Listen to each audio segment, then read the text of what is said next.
যদি চোখের আড়াল হইয়া যায়, মা পেরেশান হইয়া যায়, আমার সন্তানটা কোথায়, আমার সন্তানটা কোথায়।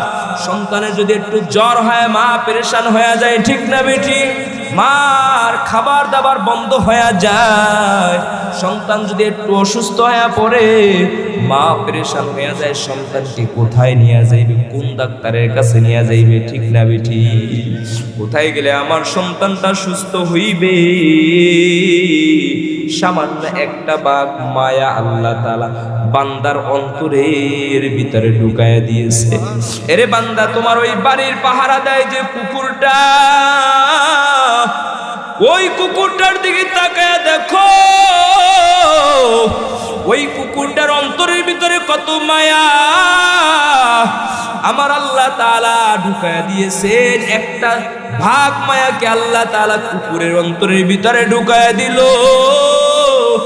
যার কারণে দেখবেন কুকুরটা যখন বাচ্চা দেয় ওই বাচ্চার ধারে কাছে কোনো মানুষকে যাইতে দেয় না, ঠিক না বেটি? কত মায়া বান্দা, কত মায়া মায়ের অন্তরের ভিতরে, ওই কুকুরটার অন্তরের ভিতরে এত মায়া।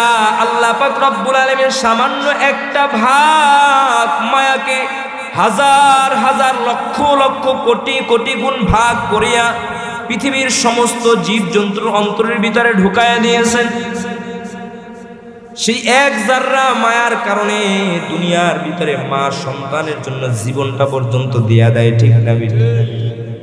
মা নিজের জীবন দিয়ে দেয় কিন্তু সন্তানকে জীবন দিতে দেয় না, ঠিক না বেটি?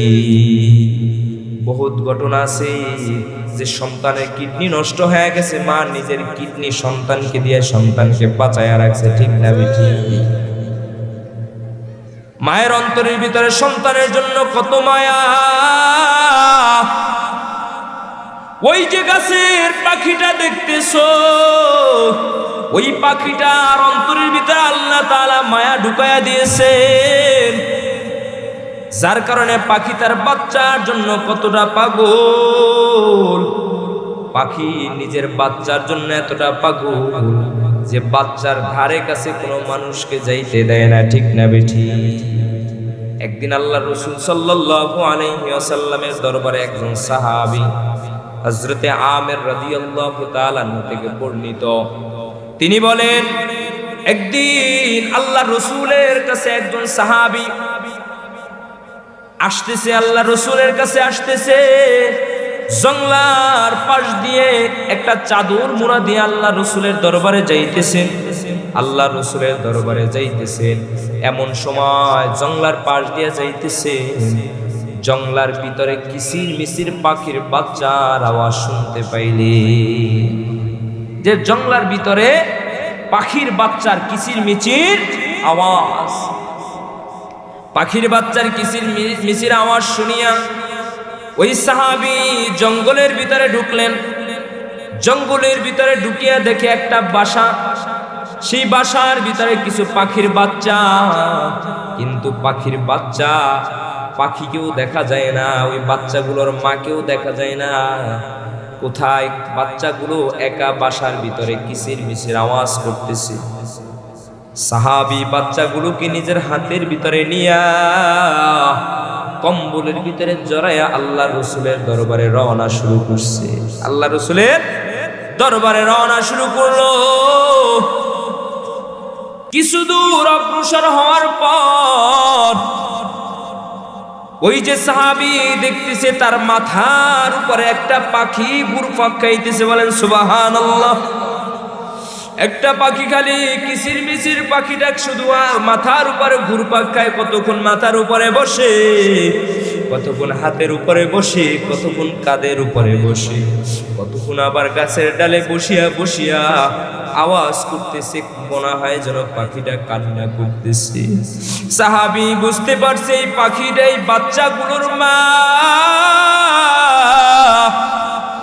সাহাবী তার হাত থেকে ওই কম্বলটাকে সরায়া দিলেন। কম্বলটাকে সরায়া দেওয়ার সাথে সাথে ওই যে পাখিটা উড়াল দিয়া আসিয়া সাহাবীর হাতের ভিতরে বসে পড়ছে, বলেন সুবহানাল্লাহ। এ মুসলমান, মায়ের ভিতরে কত মায়া, ওই পাখিটার অন্তরের ভিতরে বাচ্চার জন্য কত মায়া। সাহাবী তাকায়া তাকায়া দেখতেছেন যে ওই পাখিটা তার বাচ্চার উপরে পড়িয়া বাচ্চাগুলোকে সুন্দর করিয়া ফুলের ভিতরে নিয়া হাতের ভিতরে বসে পড়ছে। সুবহানাল্লাহ। সাহাবী এই দৃশ্য দেখিয়া ওই পাখিটা সব চাদরের ভিতরে আবৃত করিয়া আল্লাহর রাসূলের দরবারে রওনা শুরু করলো। আল্লাহর রাসূলের দরবারে যাওয়ার পর আল্লাহর রাসূল ডাক দিয়া বলে, সাহাবী তোমার হাতের ভিতরে কি তুমি চাদর দিয়ে আবৃতি করে নিয়ে আসছো? সাহাবী বলে, ইয়া রাসূলুল্লাহ, আমি যখন আপনার দরবারে আসতেছি জঙ্গলের পাশ দিয়া আমি শুনতে পাইলাম জঙ্গলের ভিতরে কিছু পাখির বাচ্চার কিচির মিচির আওয়াজ শোনা যায়। আমি যখন জঙ্গলের ভিতরে গেলাম, গিয়া দেখি বাসার ভিতরে কিছু বাচ্চা, কিন্তু পাখিটাকে দেখা যায় না। আমি যখন বাচ্চাগুলোকে চাদরের ভিতরে আবৃত করিয়া নিয়ে আসা হয়েছে, তখন দেখি ওই পাখিটা আমার মাথার উপরে ঘুরপাক খাইছে।